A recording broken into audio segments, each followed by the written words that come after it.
Hola a todos y bienvenidos a un nuevo vídeo, el octavo ya, dentro de la serie Tintín y Hergé, una serie en la que ofrecemos comentarios críticos acerca de los álbumes de las aventuras de Tintín. Y en esta ocasión vamos a centrarnos en el octavo volumen de la serie, este libro que tengo aquí que se titula El cetro de Ottokar. Aquí lo tenemos en la versión francesa, Le Sceptre d'Ottokar.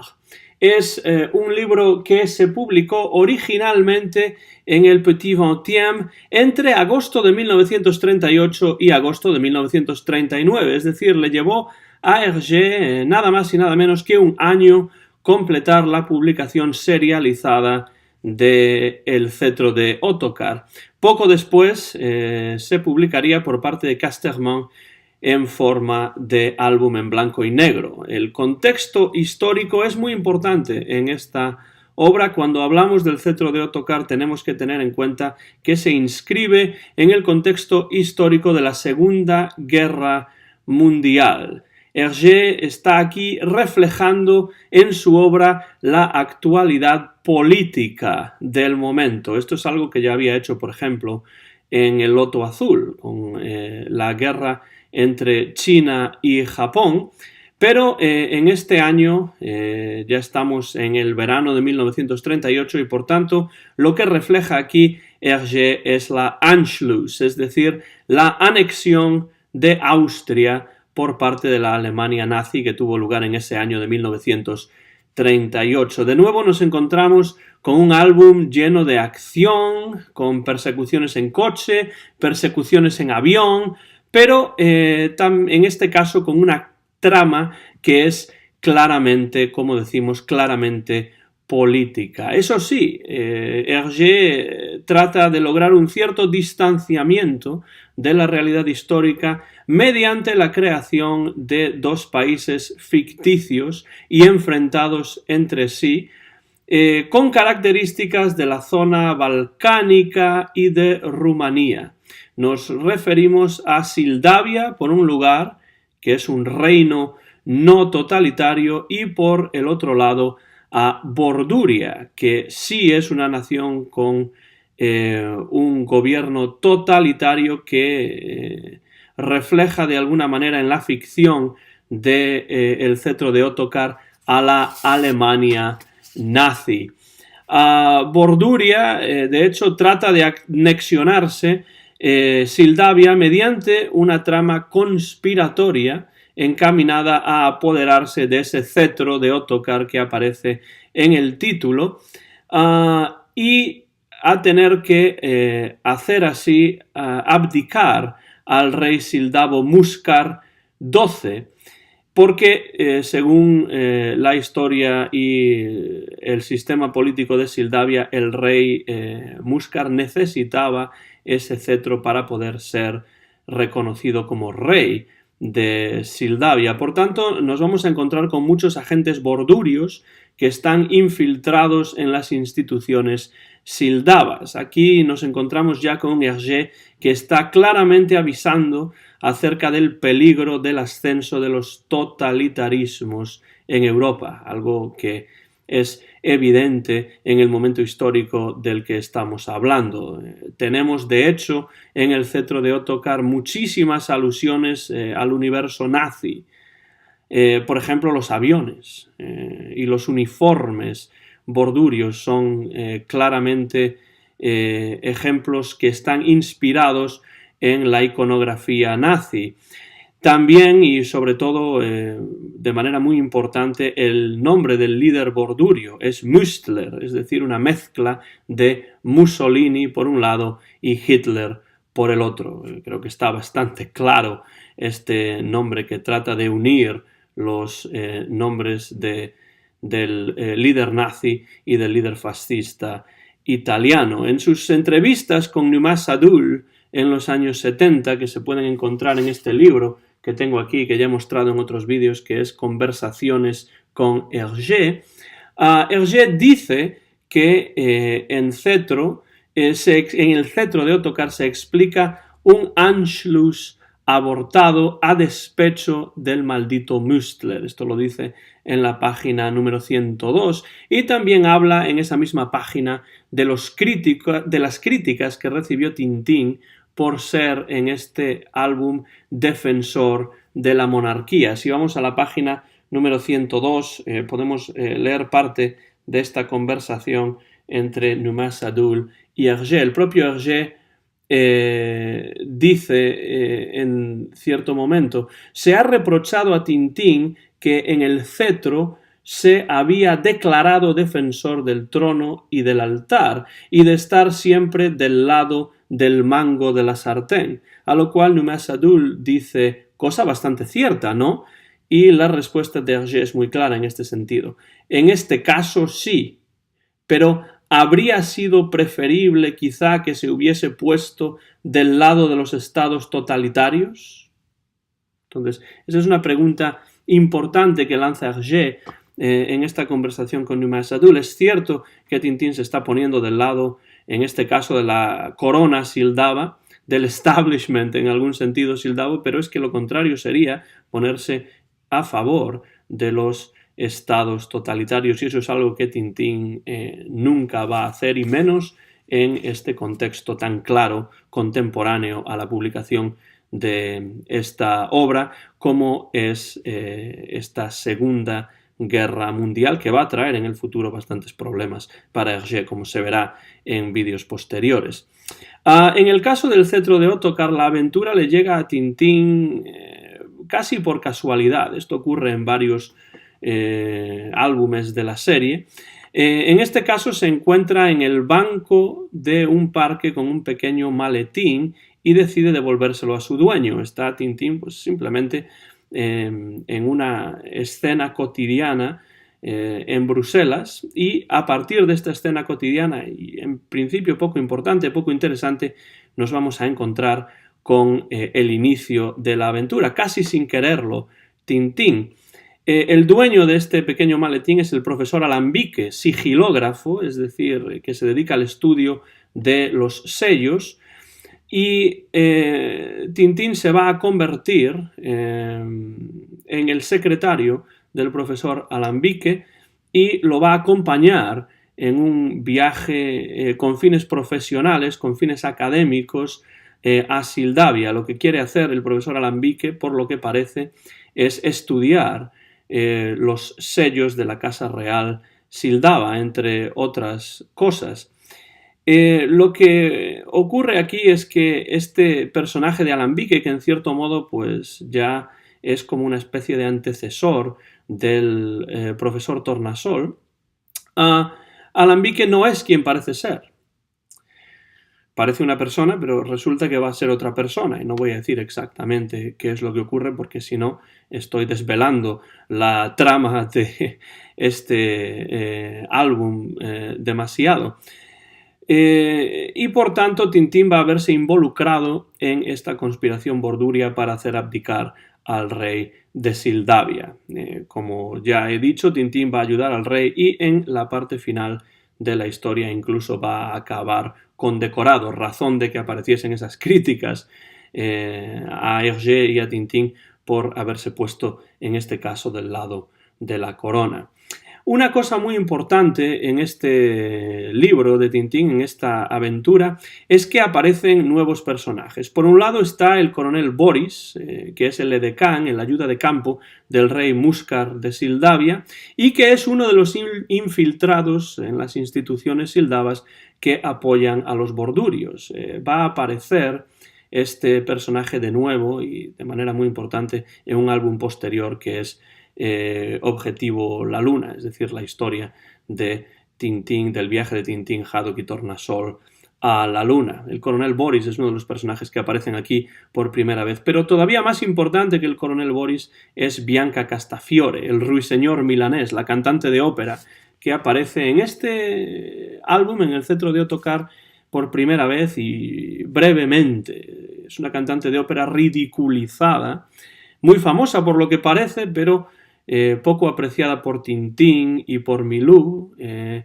y posteriormente tampoco muy apreciada por el Capitán Haddock, como es notorio, debido a su voz estridente, especialmente cuando canta el aria de las joyas del Fausto de Gounod, que parece ser que es el único tema que conoce, porque en todos los casos en los que aparece Bianca Castafiore, ese es el tema, precisamente, ese es el aria que canta, el aria de las joyas del Fausto de Gounod. Está claro que a Hergé no le gustaba la ópera, y creo que es algo que dijo, que manifestó en varias ocasiones, pero sí le gustaba esta idea de Bianca Castafiore como personaje, porque va a reaparecer en posteriores álbumes y será la figura central, incluso en Las joyas de la Castafiore, por supuesto, y también, en cierto modo, en el álbum Tintín y los pícaros, el último álbum completo que Hergé dibujó y publicó ya en los años 70. También en estas conversaciones con Hergé habla Hergé acerca de este personaje de Bianca Castafiore brevemente, y dice: sí, la Castafiore se anuncia, pero no hace más que pasar. Estaba muy lejos de imaginar entonces que llegaría a tener tanta importancia. Su carrera se ha consolidado desde entonces, y tanto que se ha consolidado la carrera de Bianca Castafiore a lo largo de los álbumes siguientes de Tintín, hasta tal punto que es uno de los personajes quizá más entrañables y más reconocibles de la serie de álbumes de las aventuras de Tintín.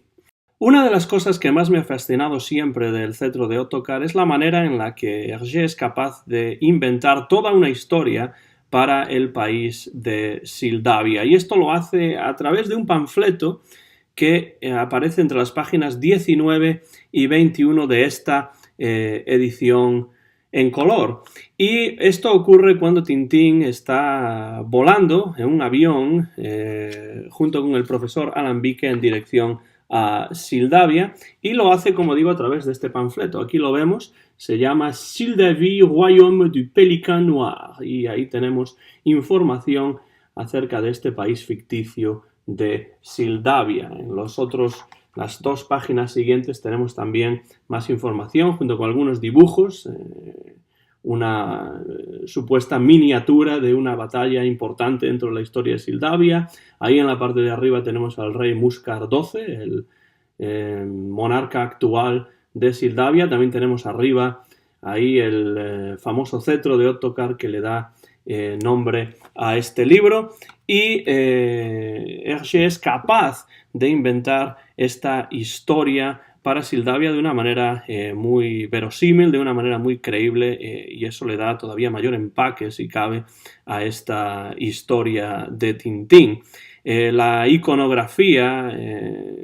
y también los paisajes de esta Sildavia ficticia tienen mucho que ver con países como Rumanía, como Bulgaria, y en general con la zona geográfica europea de los Balcanes. Se inspira Hergé mucho en esas latitudes geográficas. También Hergé inventa una lengua para Sildavia, el sildavo, que parece realmente una lengua eslava, pero que en realidad está inspirada, basada en el dialecto bruselense del maroliano, un dialecto que él conocía bien y que, además de utilizar para crear el sildavo, lo utilizó también en muchas ocasiones para crear los nombres de algunos de los personajes dentro de la serie de las aventuras de Tintín. Hay incluso quien se ha dedicado a analizar desde un punto de vista lingüístico esta lengua sildava,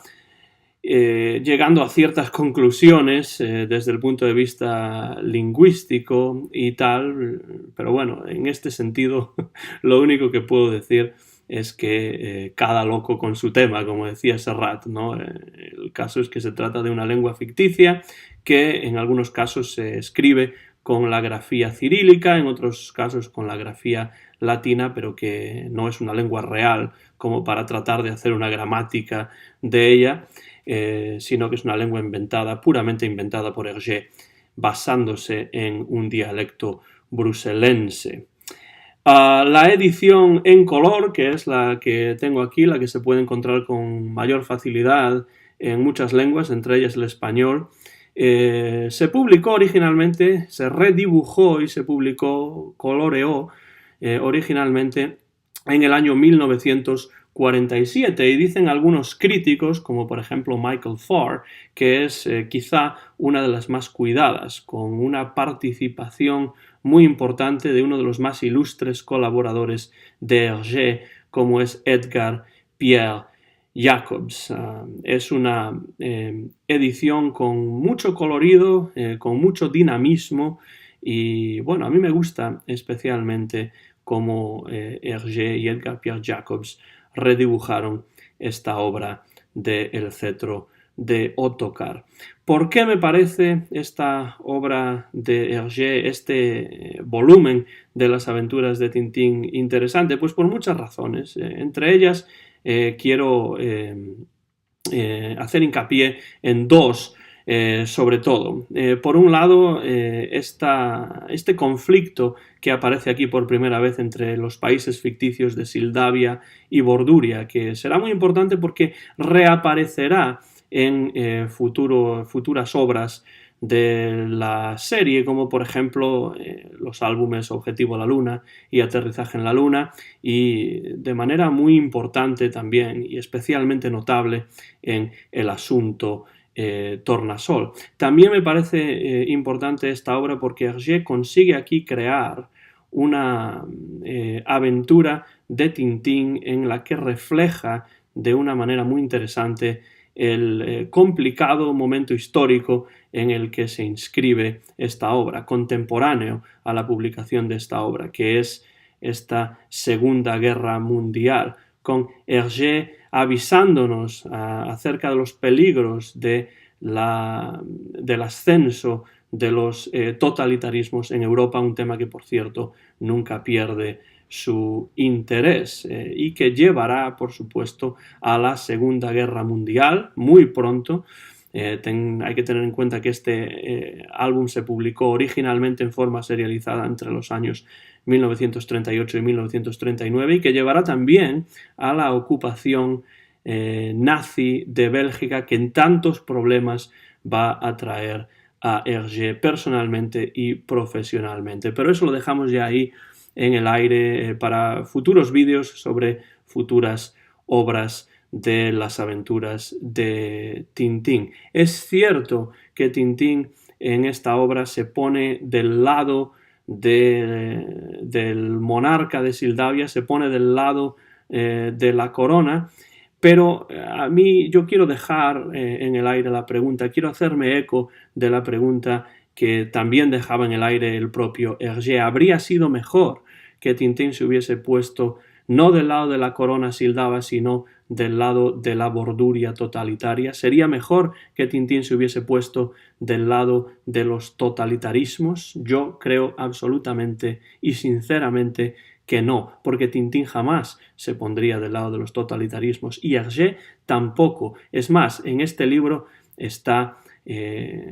haciendo hincapié una y otra vez en los peligros que el totalitarismo nazi, en el peligro que el fascismo supone para los diferentes países europeos. Quiero simplemente, como siempre hago, recomendar la lectura de este cetro de Ottokar, Le Sceptre d'Ottokar, y llegamos así, de esta manera, al final de este octavo vídeo dentro de la serie Tintín y Hergé. Soy Antón García Fernández, mío es el copyright de este vídeo,